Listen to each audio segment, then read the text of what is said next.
Четвертьфинал чемпионата мира по футболу состоится уже завтра. Матч Россия-Хорватия. Болеет за наших вся страна. Наверное, особенно сильна поддержка в Северной Осетии, откуда родом главный тренер сборной Станислав Черчесов. Под его руководством сборная впервые вышла в плей-офф, а после и в четвертьфинал. В Алагире, на малой родине Черчесова, ему даже присвоили звание почетного гражданина города. Говорят, он гордость нашей республики. Продолжит Марат Гугаев.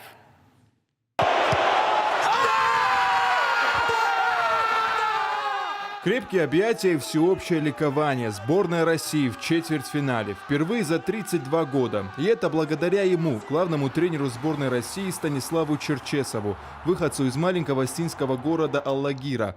Впрочем, здесь Станислав Саламович всегда был большой звездой. Родился, учился и мечтал об успешной футбольной карьере. О тех временах с улыбкой на лице вспоминают учителя прославленного ученика. Отлично занимался. Троек никогда не имел, даже четверок никогда не имел. Это не только он один в семье. Вся семья такие были одаренные. Хорошо учились, отлично, на 5 заканчивали. И во всем образцовые. Но он со 2 класса стал заниматься футболом.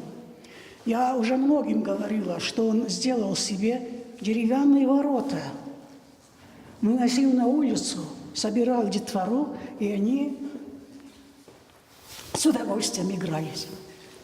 Эти улицы до сих пор помнят нешуточные дворовые баталии, конечно, футбольные, а их участники, давно повзрослевшие и посидевшие, по-прежнему просто сходят с ума по футболу и радуются, что их Славика теперь часто показывают по телевизору и безудержно болеют за его команду. Бывало, и окна разбивали.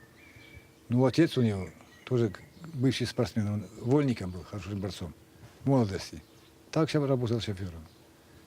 Ну и воспитание у него хорошее было. Кулеба догнал, не дерзкий он был, спокойный парень. Сейчас он, конечно, и так показывает, и по-всякому показывает. Каждое движение Станислава Черчесова – настоящий мем, а его усы вовсе стали национальным достоянием. В них он был уверен всегда, отрастил еще в молодости. Друзья вспоминают, долго не мог выбрать между воротами и нападением. В семье Черчесовых было 5 детей – Станислав и 4 его сестры.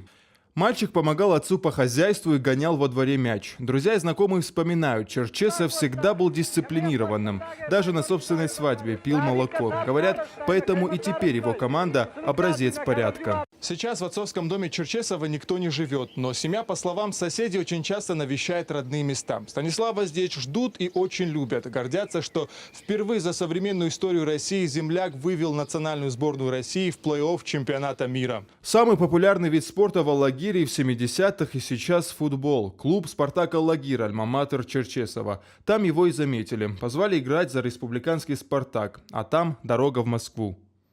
Смотрели футбол и разговаривали со Славиком, вопросы задавали ему, кто как играет. И он нам рассказывал, мы слушали постоянно вот его. И даже мать вот кроссовки мне подарила Славик. У нас размер одинаковый, 43 размеры.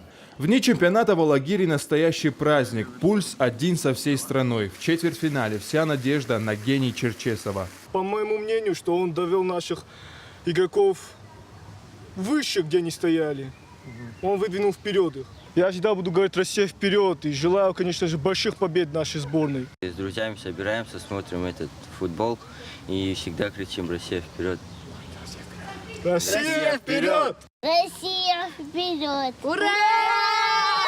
Завтра весь Аллагир снова соберется в Доме культуры. Решающий матч Россия-Хорватия будут смотреть все вместе на большом экране. Перед матчем непременно помолятся за успех сборной. Уверяют, если наши победят, обязательно устроят большой кофт и всех позовут на праздник. Марат Гугаев, Александр Левченко, Батрас Бессолов. Новости Осетии.